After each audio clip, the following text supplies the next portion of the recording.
GERO310, how are you? All right, it's Thanksgiving weekend. Hopefully you guys had a great break. For those of you that were privileged and lucky enough to hang out with your friends and family, hopefully you had a great Thanksgiving. Next week we're going to hone in on finish the immune system. Okay, we did leukemia and lymphoma last Wednesday, so we're going to hone in on chronic lymphocytic leukemia, and we're going to use my wife's case study.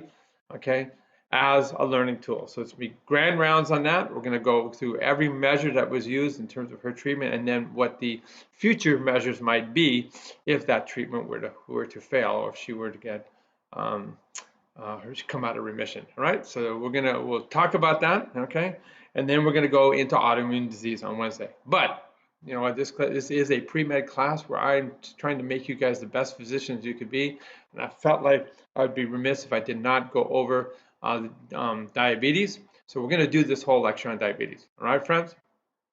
Just hang in there with me. It's all going to be easily accessible on YouTube. This PowerPoint is uploaded.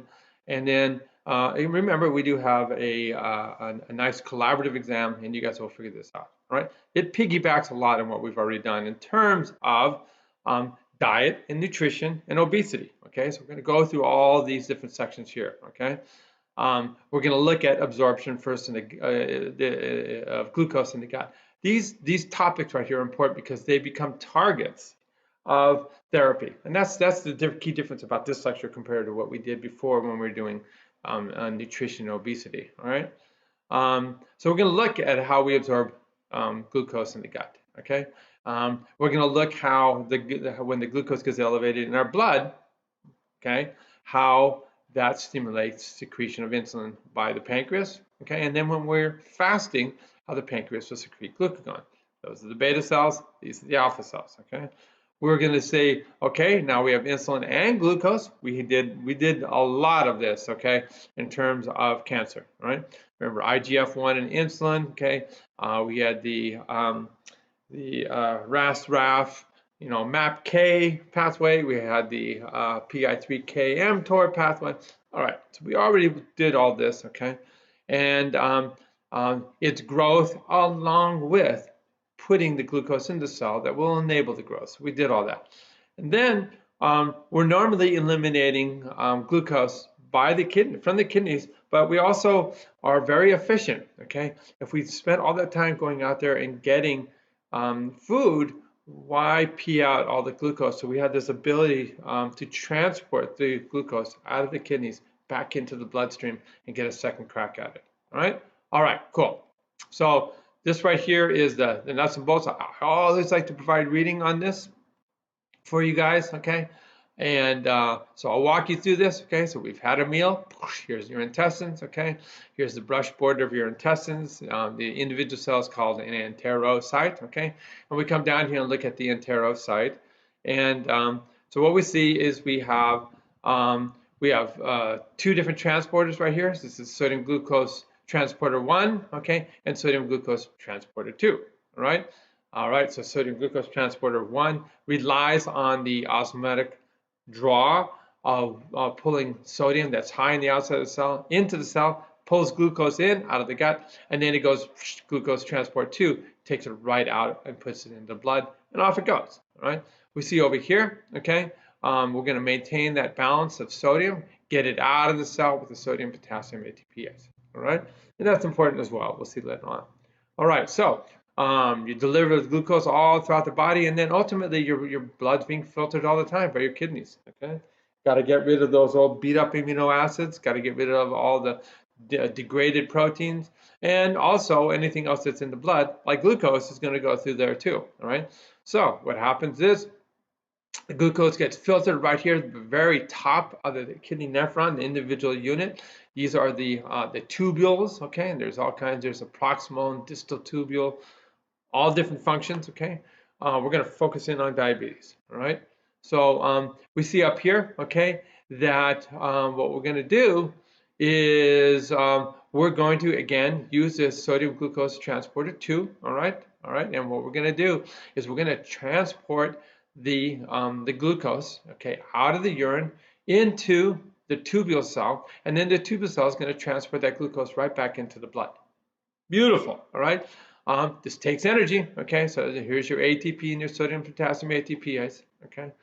And there's a differential distribution, okay? So let's go further in here and look at the elimination by the kidneys, okay? In terms of this differential distribution that we see right here, we can see that the majority of the transporter, okay, is the sodium glucose transporter 2, okay? There's also a sodium glucose transporter 1, all right? That is going to transport it into the tubule cell, and then it's going to go into the blood, all right? So I think you guys see what's coming. If we can figure out a way to block this transporter, then that's going to lower blood glucose because the glucose is going to stay in the urine, okay? Awesome. So that is a strategy for lowering blood glucose. All right, very cool. All right, so from there, we're going to secrete insulin in response to the level of glucose that exists in the blood. And we already went over this. When we're fasting, we secrete glucagon, right? So this is the teeter-totter that we saw before, okay? And so we have different types of cells in our pancreas. Glucose is high, see, right here, glucose levels are high. The pancreas senses that. The beta cells secrete insulin. Insulin then goes to muscle cells, fat cells, liver cells, and says transport that glucose into the cell, store it for later, okay? Or store it for now. We'll use it right now to grow, okay? Perfect. When you're fasting, okay? All right, so you're going to bring blood glucose back to this normal level, all right? Roughly 90 to 100 milligrams per 100 mLs of blood, okay? And then when you're fasting, okay, and your blood glucose begins to drop, then we go grab that reserve, okay? And the reserve is in terms of glucose, exists in our liver. It stores tons and tons of sugar as glycogen, okay? So the glucagon comes down here, goes in here, and causes a conversion of glucose into glycogen. Also causes the conversion of stored amino acids into glucose via gluconeogenesis. All right, cool. All right, so what we're going to do next now is we are going to look at what happens when our pancreas, okay, right here, let's go back one, our pancreas, when it sees high levels of blood glucose, okay? We'll come over here. All right. So here's all the glucose that's outside, okay? It's higher than it is on the inside, okay? Glucose comes in via this GLUT2 transporter, okay? Alrighty, and goes straight into the mitochondria. The mitochondria, okay, does what it's supposed to do when you have glucose. So remember, we have glycolysis, the Krebs cycle, and then the electron transport chain, right? Converting glucose into energy.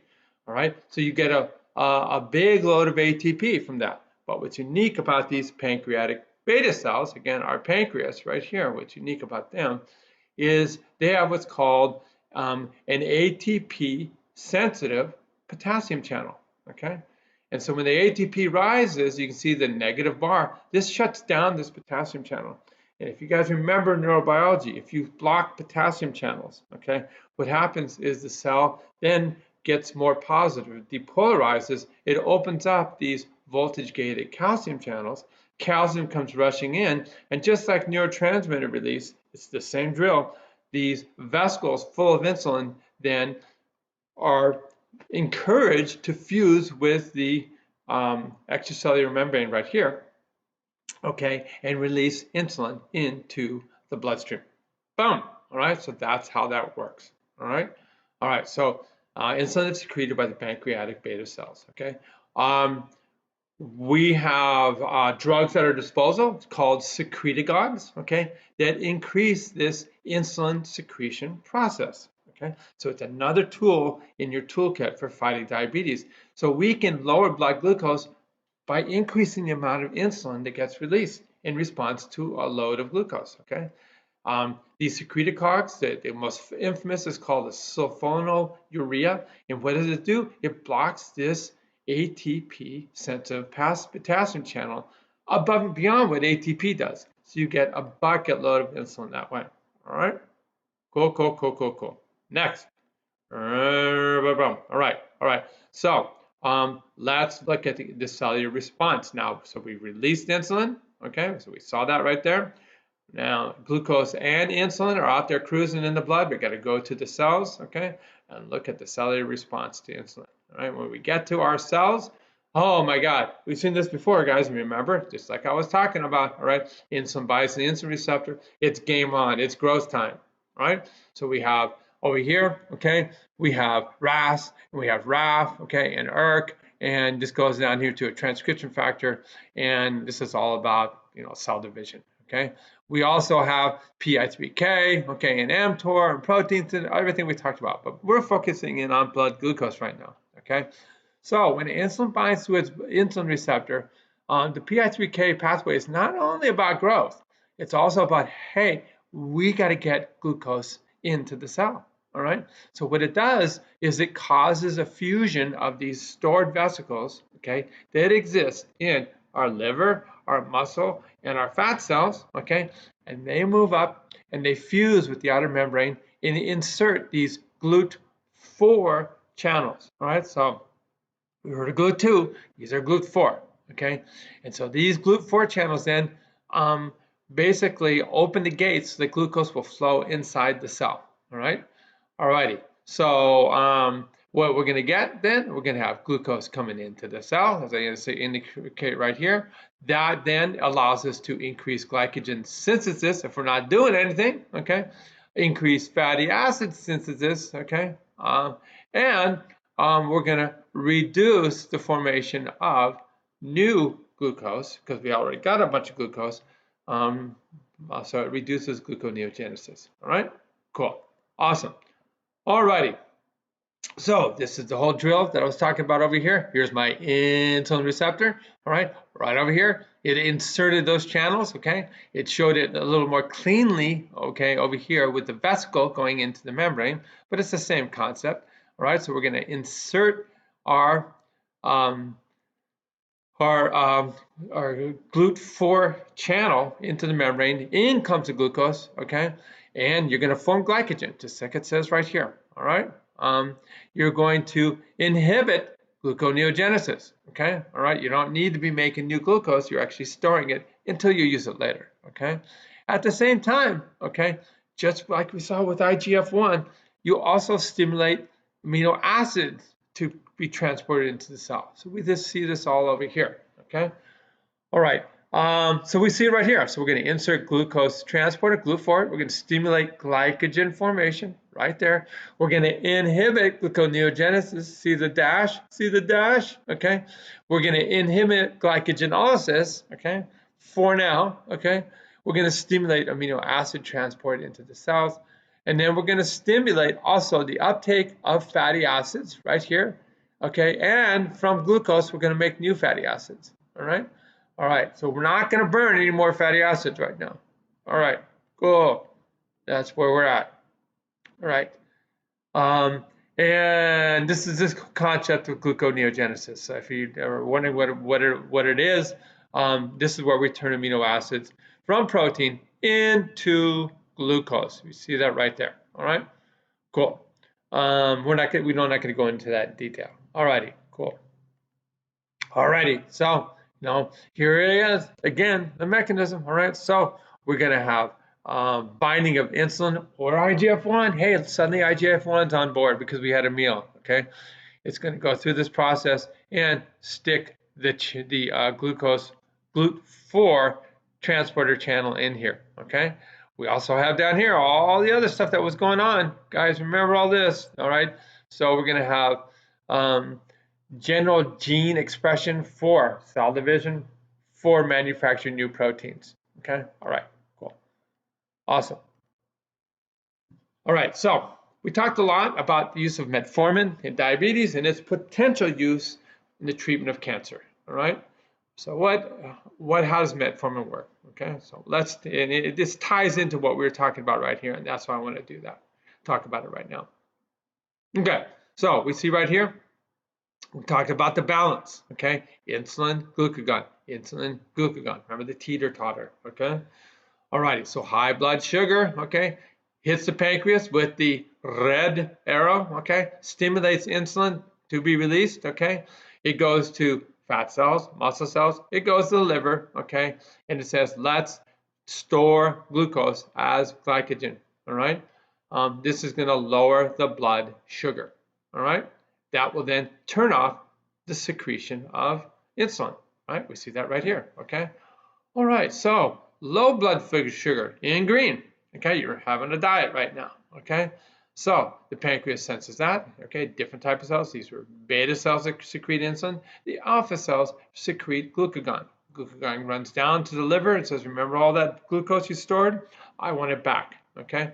So you then degrade the glycogen into glucose, and you put it out into the blood, all right?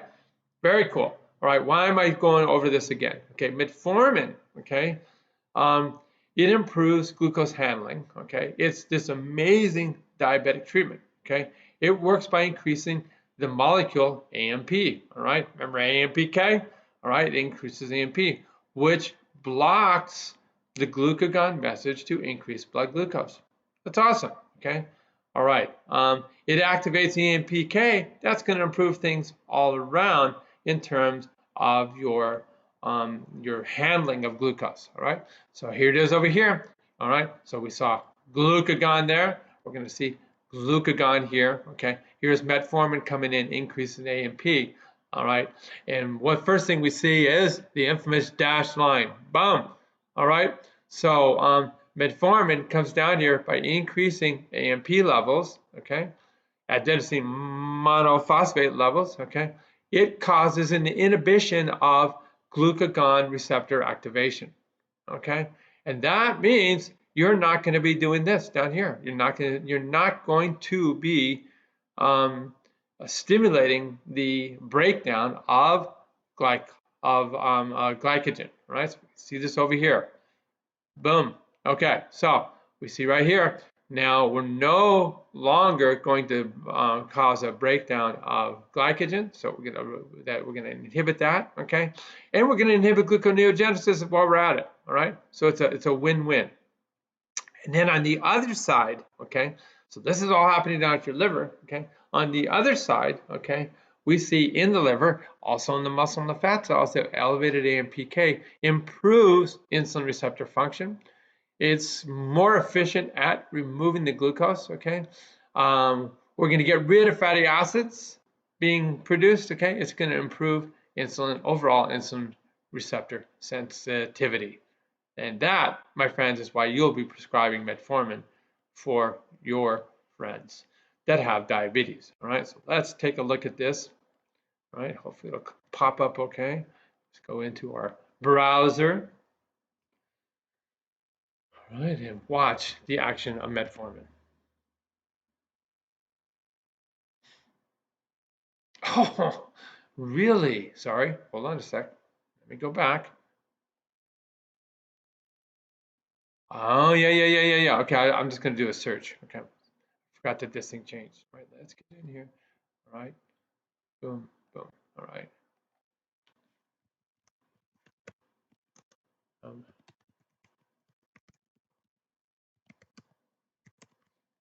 We'll see if they have it, right? All right, so this is a reasonable video right here. Okay.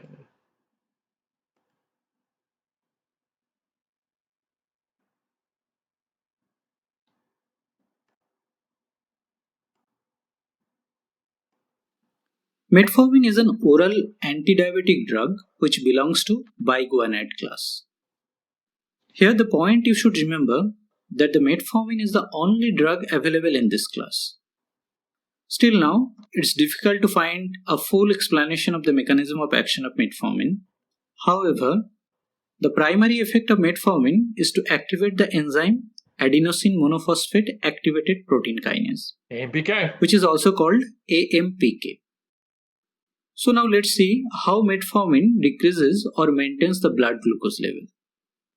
Metformin activates AMPK enzyme in liver, which inhibits the gluconeogenesis. The inhibition of gluconeogenesis leads to decreased glucose production. Patients with type 2 diabetes have considerably less fasting glycemia as well as lower postprandial hyperglycemia after administration of metformin. Also, hypoglycemia is rare during metformin therapy. That's why it is more appropriately termed as euglycemic agent. There are other mechanisms also, like it increases the insulin sensitivity, and it can increase the fatty acid oxidation. It can decrease the intestinal glucose absorption. And one more thing I would like to mention here, it also delays gastric emptying and reduces appetite.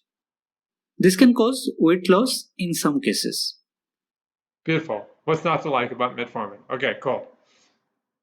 All right, now obviously I have to find this other animation. Not now though. All right, cool. So we just saw from there, we look at the mechanism of action of metformin, okay? It's going to reduce blood glucose, okay? So it's going to reduce hyperglycemia, okay? It's going to improve insulin receptor sensitivity, all right? So we saw from that video, okay? It reduces gluconeogenesis, okay? The formation of glucose from amino acids in the liver. It also reduces glycogenolysis. That would be the metabolism of glycogen in the individual glucose molecules and sending it out into the blood, all right? Because it's increasing insulin receptor sensitivity, it's going to increase glucose uptake in your muscles, okay? It also reduces the level of free fatty acids out in the blood, okay, which is another way to improve insulin receptor sensitivity, okay?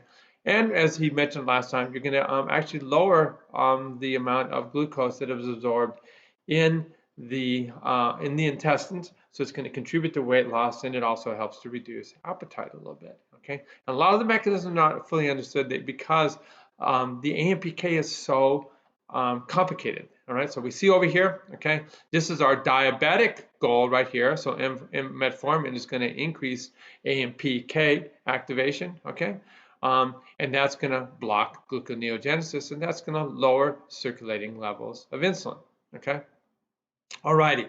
If you lower circulating levels of insulin, you're going to get less insulin receptor activation, all right, which is important for cancer. Remember that? Remember that before? Insulin receptor and IGF-1. And then secondarily, okay, AMPK also will inhibit the action of mTOR, all right? So you have this lower of the driver, and you have this new brake that is AMPK, right? So remember, AMPK is a good guy. So there's what's not like to like, what not to like about metformin. All right, so let's look at glucose elimination from the kidneys, okay? So we look at our kidneys, okay, and this is a very common drug that is used, okay? You see this called Farxiga, all right? Now, you don't need to know, okay, the drug names, okay, but you can see right over here, as promised, okay, this is your renal tubule, all right? So your blood goes in right here through here, all right? This whole thing is Bowman's capsule. This is the glomerulus where the blood comes in right here, okay? And it filters out all the bad stuff that you've accumulated during the day, including excess glucose, all right? So the excess glucose goes into your renal tubule, and then what normally happens is we are trying to be efficient and conserve, and so we are going to transport that that glucose that's in our in our urine, that's in our kidneys, in our renal tubules, and we're going to transport it out of there back into the blood via this sodium glucose type 2 transporter, okay? However, we have this guy right here, the mechanism of action of Farxiga. The way it works is it blocks the sodium glucose transporter. Boom. So you're not going to get as much glucose in the blood, all right? And you're going to have a higher concentration of glucose in your urine, and you just pee it out, okay?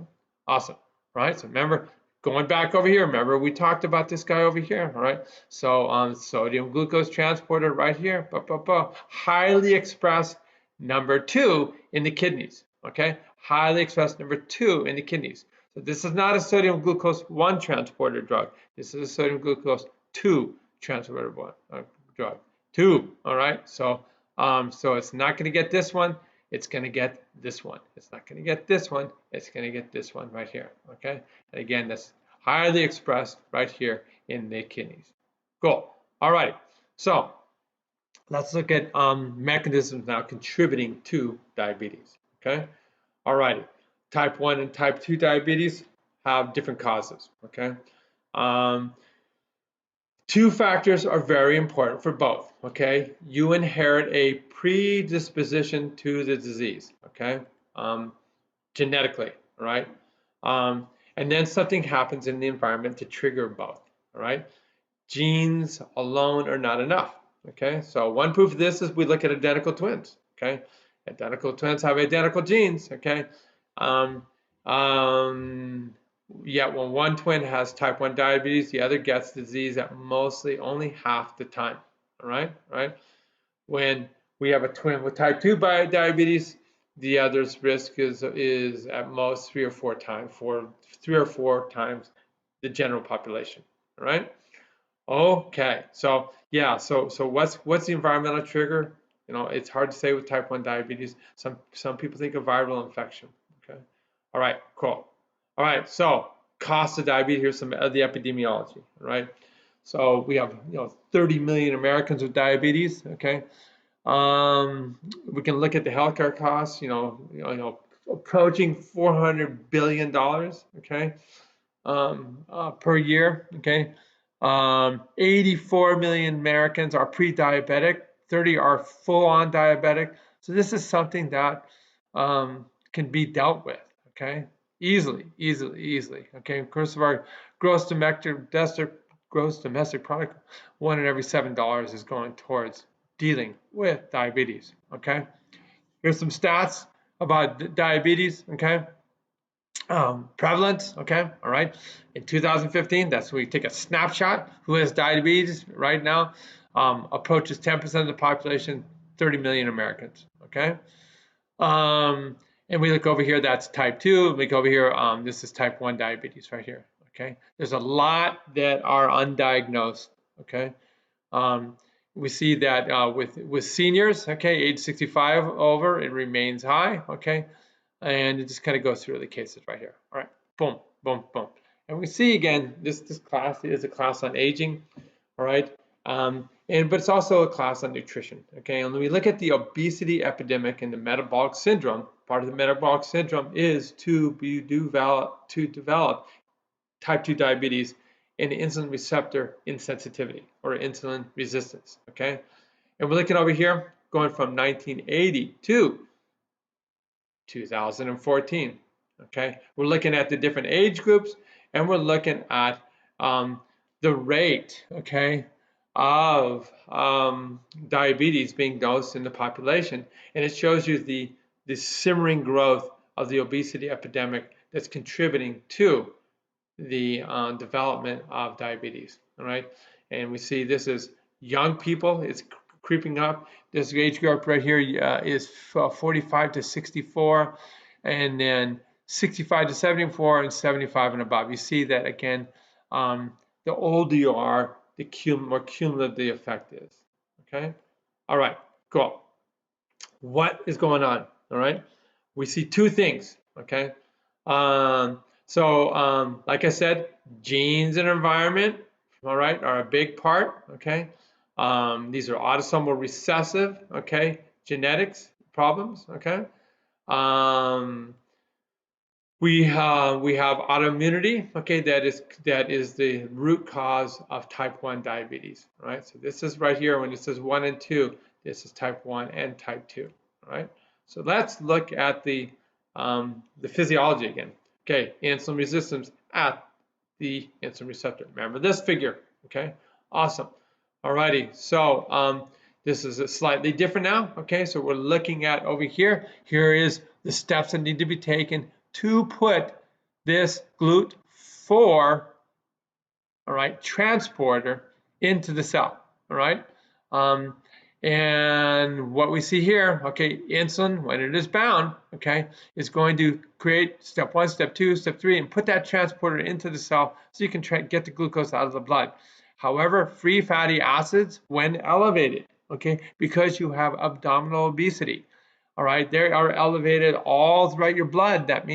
This means when it gets to the liver, the free fatty acids are increased inside hepatocytes. This means when it gets to your muscle cells, fat cells, okay, it goes back, it increases and goes in there, okay, and what it does is it blocks the ability, you see right here, if you follow the arrows, it's going to block the ability for this mechanism where insulin binds receptor to put the transporter in, all right, bummer. So overnutrition, okay, is a big deal, all right. It increases inflammation too, the elevated free fatty acids, all right. So we see it all put in here, right here. So this figure is all about the free fatty acids right here contributing to the resistance. So this doesn't happen over here, okay? And you can just follow the trail in terms of free fatty acids, okay?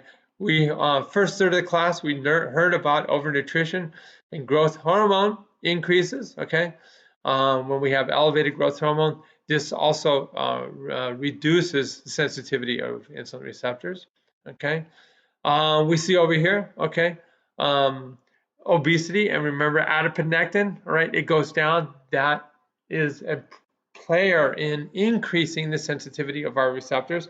So reduced adiponectin, okay, means reduced sensitivity. And then remember from obesity and this direct effect right here in terms of inflammatory cytokines, they increase insulin receptor insensitivity. All right, so let's continue on down here. So we're going over here.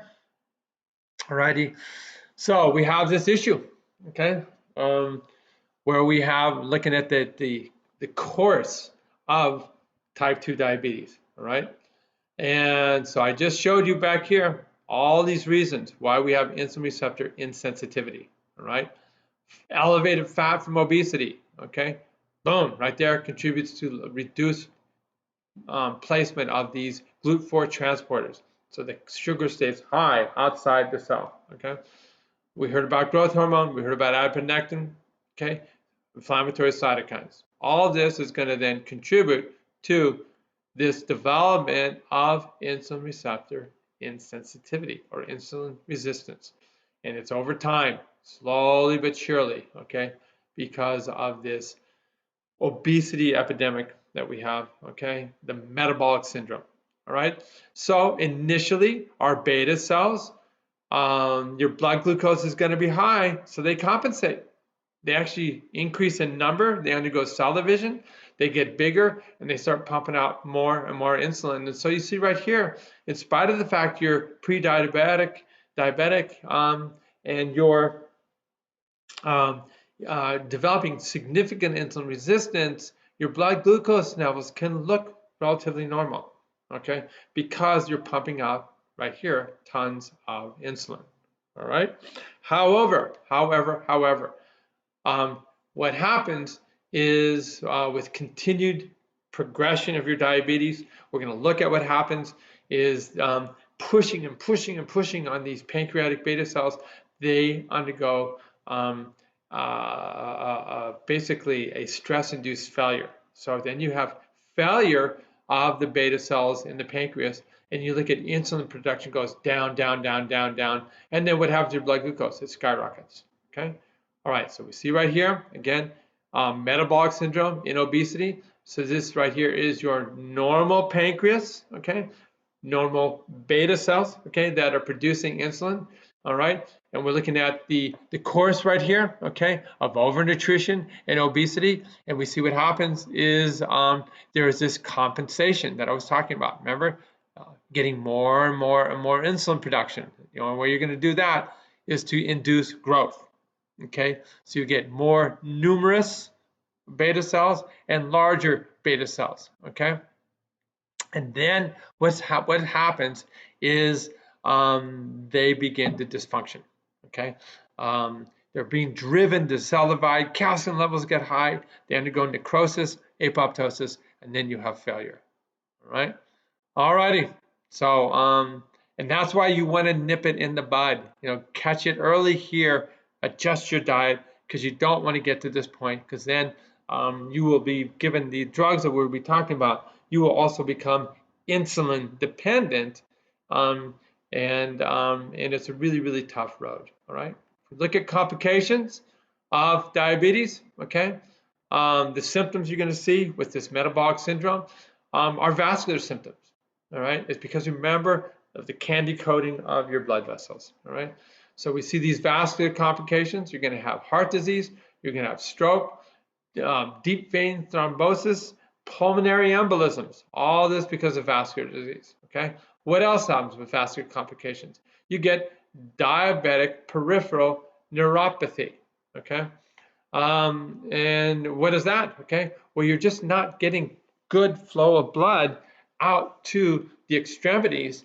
The lack of nutrients, okay, and the nerve cells begin to die off. Okay, not a good situation. Okay, and then we have diabetic retinopathy. Same thing happening here. Okay, all the blood vessels, we've learned all about it. The atherosclerosis. Okay, reduced blood flow.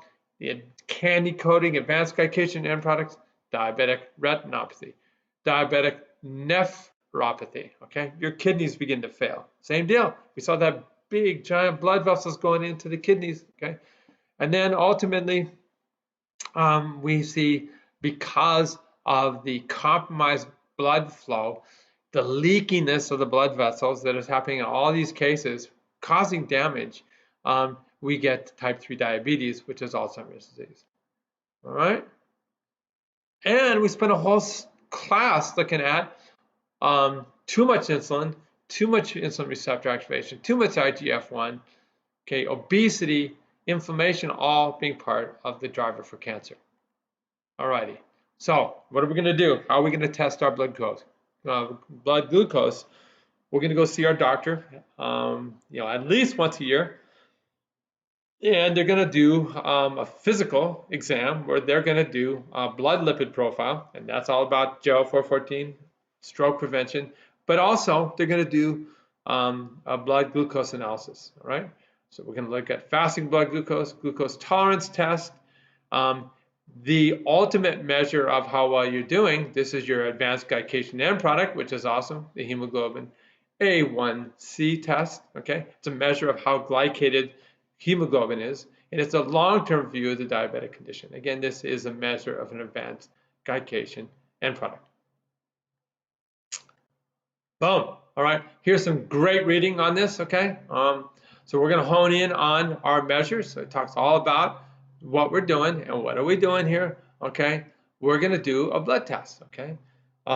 They now have, they meaning the industry, okay, has now produced these great measures of blood glucose that look at skin conductance. So it's a patch with 2 prongs before you set to prick yourself, okay? You're going to be measuring when we do our blood test, okay, at blood glucose levels, okay? When you go to the doctor, you do a blood draw, they're going to get a measure of A1C, all right? So we have fasting blood glucose, all right? So pre-diabetic, 100 to 125 milligrams per 100 mLs, okay? You're above 125, you're a full-blown diabetic, okay? It means you're not getting the glucose out of your blood, okay? We do an oral glucose tolerance test, okay? This is where we give everybody the same, you're fasting, okay? You drink a little bit of glucose, and then we're gonna look at your glucose levels, all right, at a designated time later, and see how high the glucose is. And what it is how quickly, to measure how quickly the insulin gets out there and will suck it out of your blood. Normal should be about 140 below. After that, it's a 2-hour test, okay? People that are diabetics, it stays elevated. And then lastly, we have right here the A1C. And we're looking at the percent of your A1C that is glycated, okay? So this is a chronic measure of how much glucose is in your blood. All right, and so you want to be 5, okay? So remember, CRP was 3, okay, and 5 for glucose, okay?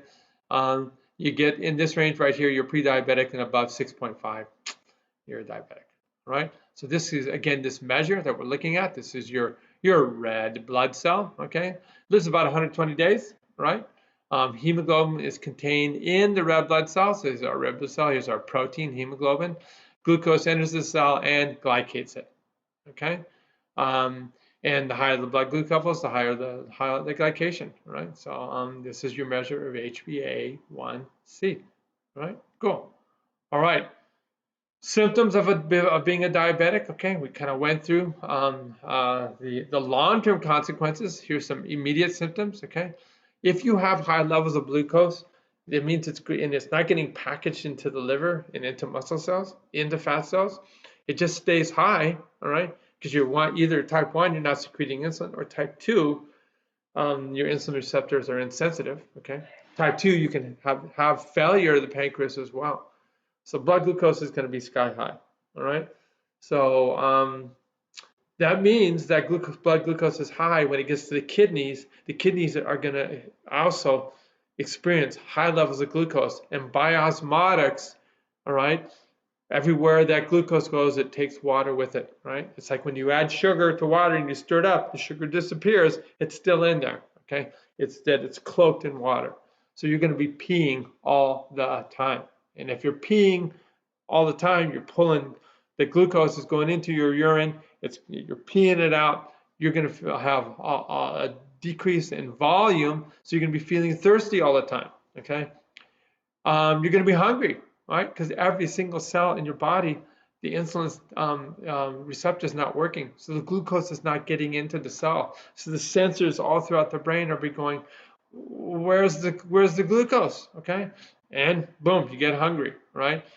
If you're not getting glucose in the cells, you're going to be incredibly tired, okay? Blurry vision, okay? Your eyes require glucose and ATP. It can also be a consequence of the blood vessel problem that we talked about earlier, okay? Remember, the atherosclerosis develops. Cuts and bruises, slow healing, cuts and bruises that are slow to heal, okay? What's that from? Okay, well, first of all, high blood glucose causes immune inhibition, and then also you have really, really poor delivery of blood to the periphery, okay? Weight loss, you're eating all the time initially, okay? You may experience some weight loss, okay? And that's because you're peeing out the glucose, you're not absorbing it, okay? Tingling of pain in the fingers and hands, that's the peripheral neuropathy, okay? All right, why do these symptoms exist, okay? Right here, I lay it down, urinating and on thirst, it's osmosis, okay? The glucose that goes in the kidneys, you pee it out, okay? Feeling hungry, fatigue, okay?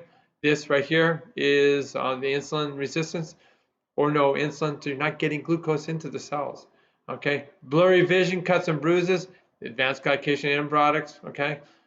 Impairs immune function and screws with your vasculature, all right? Weight loss, glucose is not in a cell, no insulin, and then again, this is advanced glycation end products down here. Boom, boom, boom, boom, boom. All right.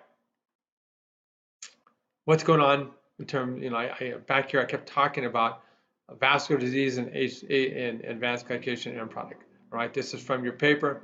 We see it right here, high blood glucose, advanced glycation end products, okay?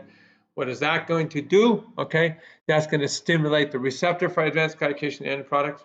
You already heard all about that. It's going to go two ways, all right? It's going to pull in monocytes that then become macrophages, okay? And then that is going to also, at the same time, the high levels of blood glucose cause an oxidative environment.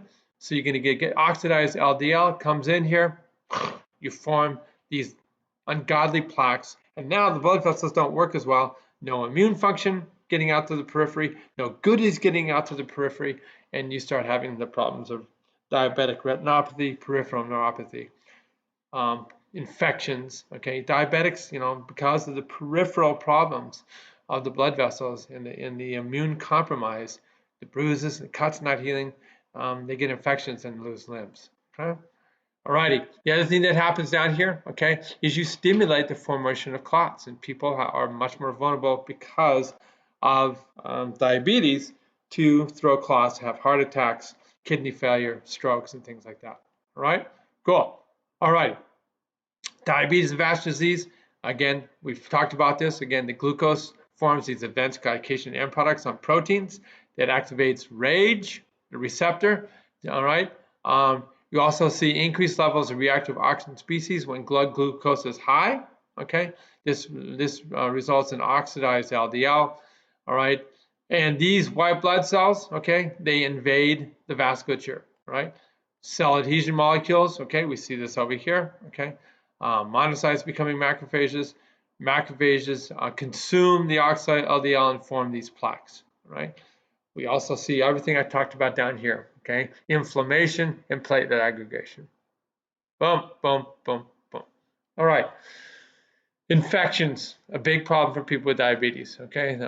There's a much greater frequency of infections in diabetics, okay? And this big part of it is, it's a culture factory, hyperglycemia, okay? This favors immune dysfunction, okay? So this causes damage to your white blood cells, okay? And you have these, what are called blood vessel pathologies, okay? Macro and micro angiopathies. We see down here, okay? Neuropathies, okay? And on and on and on. So it's it's an immune vascular issue. All right, this shows you how extensive that advanced glycation end product thing is. We don't need to get into that. All right, very cool. All right, so we're gonna look now at John. Okay, this one does work. Describe his vascular complications that are associated with diabetes. Okay.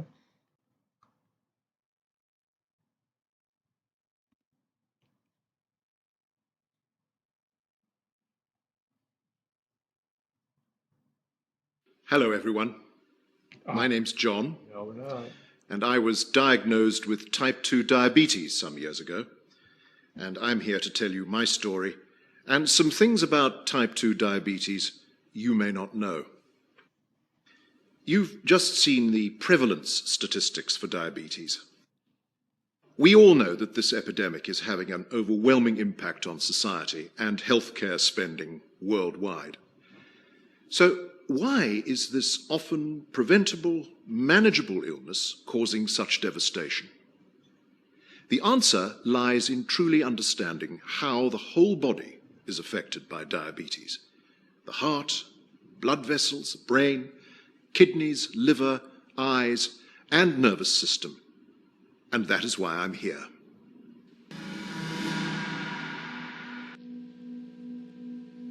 The hormone insulin plays an important role in controlling blood glucose. Insulin allows sugar, glucose, to enter cells of the body from the bloodstream where it is used as energy, such as in muscle or brain cells, or stored, such as in liver or fat cells. Type 2 diabetes occurs when insufficient insulin is released or the body is unable to use insulin properly. This can lead to an insulin secretion deficiency or insulin resistance, which plays a key role in developing hypoglycemia or elevated blood glucose, and eventually type 2 diabetes. As a result of hypoglycemia, glucose accumulates in the bloodstream, causing acute diabetic symptoms such as tiredness, blurred vision, thirst, and frequent urination.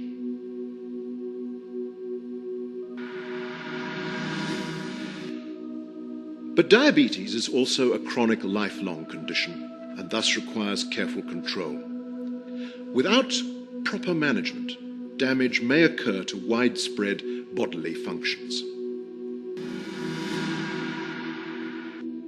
These are termed microvascular complications, which can affect the eyes, feet, and kidneys, or macrovascular complications, which could affect the brain or the heart. Microvascular complications of diabetes can impair eyesight or cause vision loss.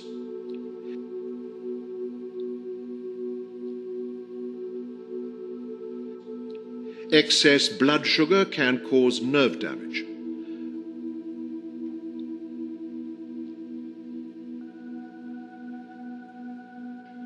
Over time, high blood glucose levels damage the kidney filtering systems, allowing protein into the urine, a condition called microalbuminuria.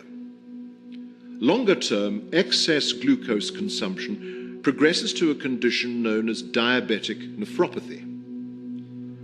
As a result of diabetes complications, in severe cases, patients can experience kidney failure requiring dialysis or transplantation. So, now that we've looked at the microvascular complications that can arise from diabetes, we'll turn our attention to the macrovascular complications.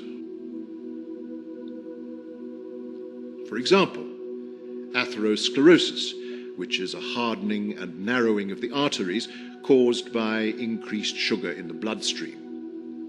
When this happens in arteries supplying the heart, it can cause coronary heart disease, leading to heart attacks and angina. People with diabetes are 2 to 4 times more likely to have a heart attack than someone without the disease. In fact, adults being treated for diabetes are just as likely to have a heart attack or stroke or die from cardiovascular causes as people who have had a prior heart attack. Second, high levels of fats, such as cholesterol, in the bloodstream of diabetics further increase the risk of heart disease.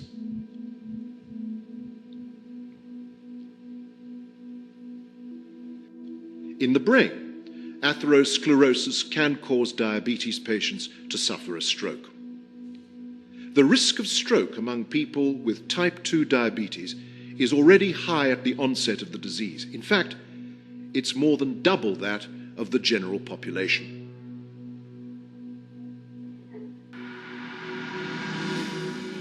So you see, type 2 diabetes can affect our bodies dramatically. Every 10 seconds, 2 people develop diabetes and 1 person dies from diabetes-related causes around the world. Innovative therapeutic options for type 2 diabetes are critical to help prevent these serious long-term health consequences. I hope my story has brought you a bit closer to me, the patient. Goodbye, and I wish you the best of health. Awesome. Good job, John. Right. So.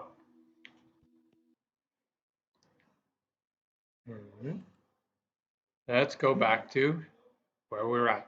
Cool. All right. So this is a reasonably good video that shows you what happens in terms of the loss of kidney glomerular filtration function, okay, that happens with diabetic hypertension, okay? We're not going to get into that, but it's done really well, okay? This goes through, again, all the symptoms, again, that happen. It goes a little bit into the diabetic neuropathy, okay? Again, it's very complicated. It's a combination of the toxicity of high blood glucose to the nerve cells. It's a combination of the depressed immune function out there in the periphery, and a combination of the vascular problems that John talked about, all right? There's more and more interesting videos that you can put out there that go through all these different conditions, but we're going to power through this, okay? And it's time for us to start talking about how we're going to treat our diabetic, okay? All right, so this over here on the left, again, this there's some reading over here, right? We're going to start with insulin, all right? There's standard, there's time release, there's combined therapies, okay? It all depends on what kind of condition your patient has, right? So there's lots of really new wave time release versions of insulin that are out there, okay? We're going to go over the insulin sensitizers, okay? Metformin is one of those, okay? We saw that earlier, remember? It improved the action of insulin receptors when they see insulin. That's why it's an insulin sensitizer, okay? We're going to look at secretagogues. We're going to alter digestion, okay, in terms of glucose absorption. We're going to look over this one thing called incretins. It's just really cool. And then we're going to get into kidney function, and then lastly, we're going to look at reduction of appetite, right? There is an inhaled version, okay, that Alpha Man put together of insulin that has had not the greatest response, okay? All right, so this is Tresiba, okay? So this is a Again, an injectable form of insulin that's time release. Take a look at this real quickly. My dog Bella's going nuts all over the place, so you can probably hear that in the background. Oh God! All right, shows you I haven't looked at this. All right, Siba. All right, cool. All right, so we can look at this one right here.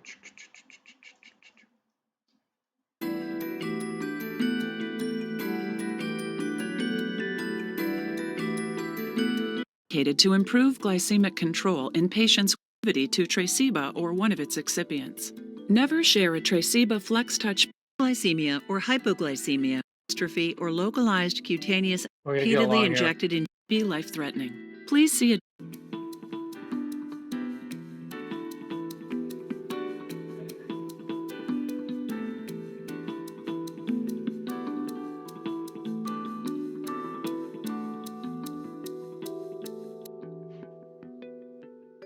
Hello, I'm Dr. James Gavin.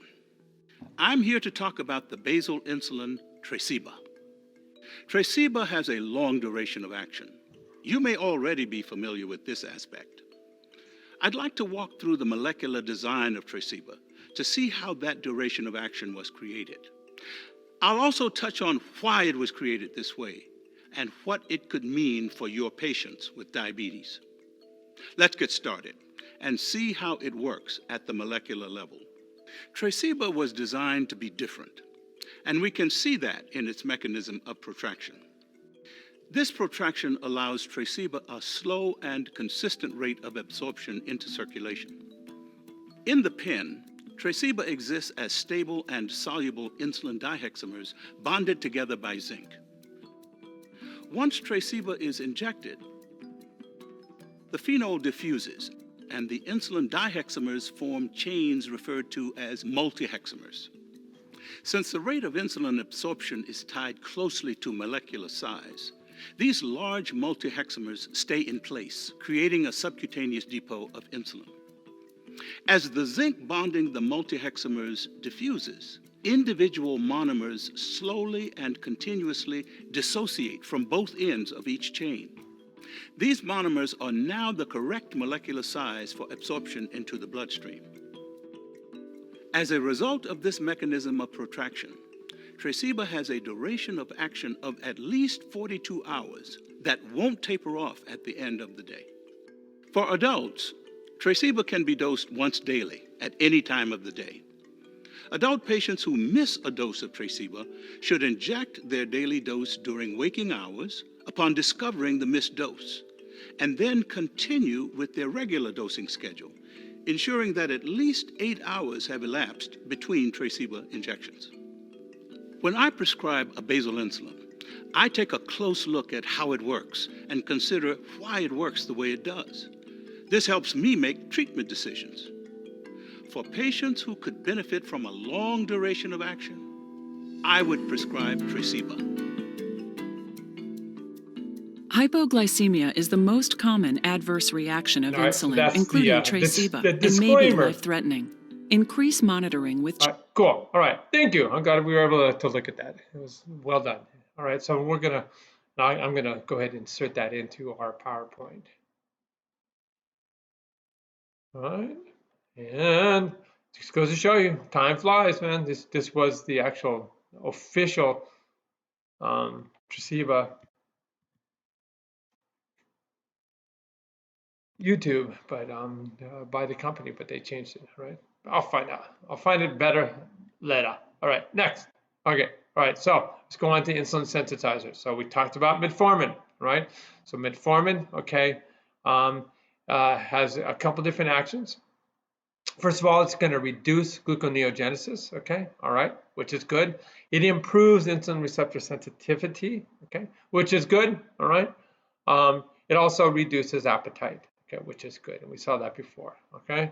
All right, there's another class of drug, okay.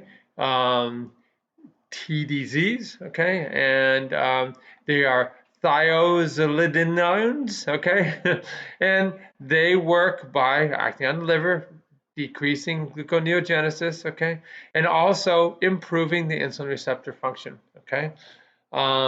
So you're going to get rid of your plasma-free fatty acids. You're going to store fat better, okay? So it's going to take it up and put it away, okay? Increase glucose uptake, increases adiponectin levels, and reduces the TNF-alpha and resistant levels. All good, okay? The goal is to reduce your blood glucose, all right? And this is just another figure that shows you these actions that I just talked about right there, okay? Awesome, cool. All right, secretagogues, okay? So this is the one I was talking about, all right? And these are the sulfonylureas, okay? And what they do is they block this potassium channel, so the more calcium comes in, so the more insulin gets released, all right? Cool. We're gonna slow digestion, okay? That's another approach, okay? So what we have right here is this compound right here, and acarbose, okay, its mechanism of action is to get in there at the level of the gut. You see it right here. Here's your gut brush border. This is the enterocyte, okay? And instead of having these oligosaccharides, polysaccharides that get digested and into individual glucose molecules, okay? This compound gets in there and it substitutes in it. So it's going to slow the digestion because instead of having, you know, the oligosaccharide from the starch you just had, you know, which is rice or pasta or whatever, you're going to have this compound that gets in there, and obviously it does not get cleaved, and so you get less glucose coming in. Okay, all right. There's another compound called incretin, which is awesome. Incretin is released. It's a hormone called GLP-1 released by the gut when you absorb glucose. So it runs ahead of the game, tells the pancreas, hey, glucose is coming, and it enhances the amount of insulin that's released, okay? Alrighty, so again, the GLP, another one is called GIP, the source, okay? These are called incretin hormones, is from the gut, okay? The way these guys work, okay, is you're going to have the GLP and GLP-1 go straight to the pancreas, okay, and this is going to improve, okay, the glucose sensing. You're going to get a lot more insulin released, okay. The other thing that happens is it also improves fat function, and it reduces appetite too. It goes here by working at the brain. So this is a really cool concept, these incretins. And I kind of honed in on this figure right here. And what we can do, look at this incretin effect, okay, is we can look at how much insulin is released, okay? And we can look at intravenous glucose in green, or we can do oral glucose, and you see you get this dramatic increase in insulin. That's the incretin effect, okay? Because these two hormones are released by the gut, okay? They run to the pancreas, okay? And that is going to improve the amount of insulin that gets released, all right? All right, so again, Victoza is one of these. Soliqua is another one, okay? And again, they're working to improve the amount of insulin that gets released. So they're called GLP receptor agonists. So we heard of anti-agonists, okay? All right. And so what they do is they're going to reduce our appetite, okay? So it goes to the brain level. So when you eat, the stuff gets released by the gut and goes up to the brain. So if we can do this, you know, in pill form, it's awesome. Or injection form, I mean, it's awesome. It's going to slow gastric emptying. This also reduces appetite. It reduces glucose absorption, okay? Increases insulin secretion, okay? It causes weight loss. So this is actually being prescribed as a weight loss drug, okay? And you don't have the risk that you would have with an insulin injection where you overdo it and you go have a hypoglycemic failure, okay, and you go into ketoacidosis. This right here is working within your body's own system, so you have very low risk of having hypoglycemia. Alrighty, next is kidneys. We already did this. Okay, we're going to block our sodium glucose 2 transporter. All right, and by doing that, that is going to reduce the amount of glucose that gets taken out of the urine and put back into the blood. All right, and this is again the description that we did earlier. Okay, no free lunch. Okay, this drug that was huge on the market. Okay.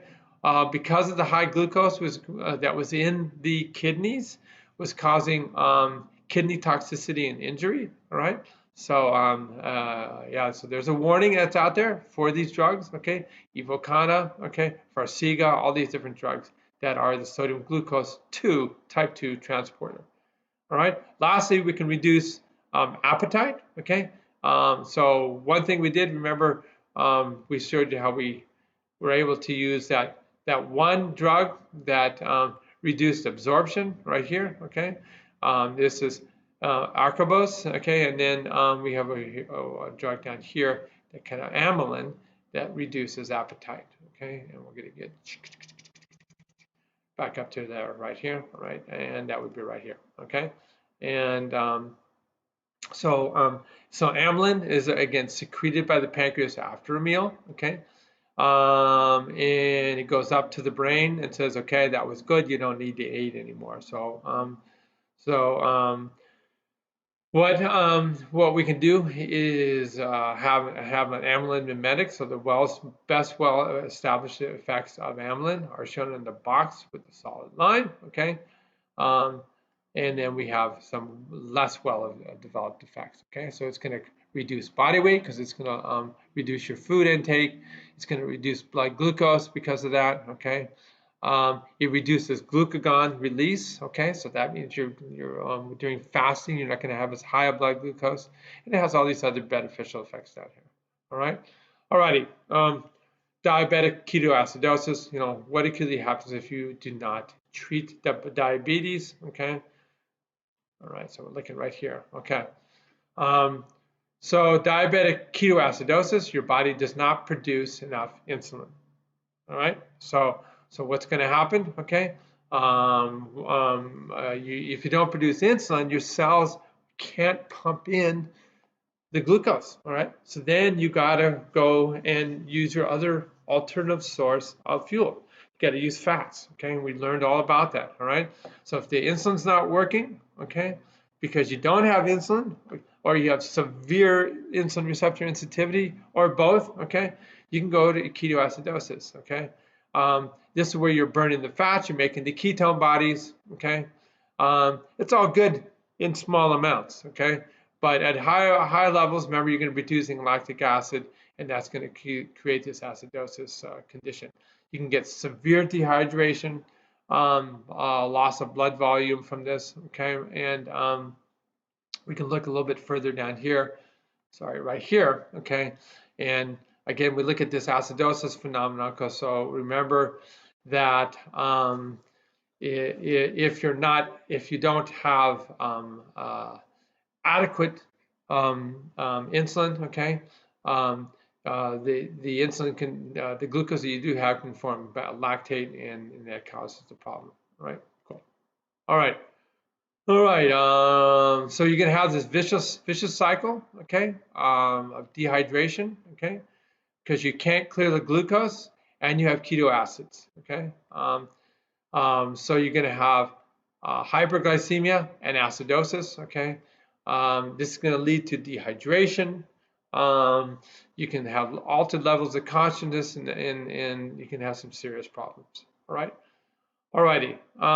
So go ahead and take a look at this on your own to understand more about acidosis. Again, the causes, okay, are a problem with your insulin therapy. You have missed insulin treatments, okay, or inadequate therapy, okay. So you're not getting the glucose in. Okay, risk factors for acidosis: type 1 diabetes. Okay, and you're frequently missing your insulin doses. Okay, Prevention, okay, of ketoacidosis is all right here. Tests, okay, you're going to look for ketone levels in the blood, acidity, blood sugar levels, and then these are the drugs that you're going to be used. Okay, like I said, we got to get insulin back in there. Insulin therapy is key. We've went over all the different ones. It can be incretins along with insulin. Okay, you got to get the volume back up. You're going to give electrolyte treatment, fluid treatment. All right. Possible complications of the treatments. Okay, if you get too much insulin in, you can have just a huge drop in blood glucose levels. It can be hypoglycemic. Too much insulin in it, it also can cause these problems you see right here. All right, cool. All right, so that's it. Okay, I've gone through everything I wanted to go through, guys. It's a lot. I fully agree, but I wish we had more time in this semester to go through this, but I did not want to be remiss and not do this. Okay. All right, so you guys have a good rest of the weekend, and we'll see you guys on Monday.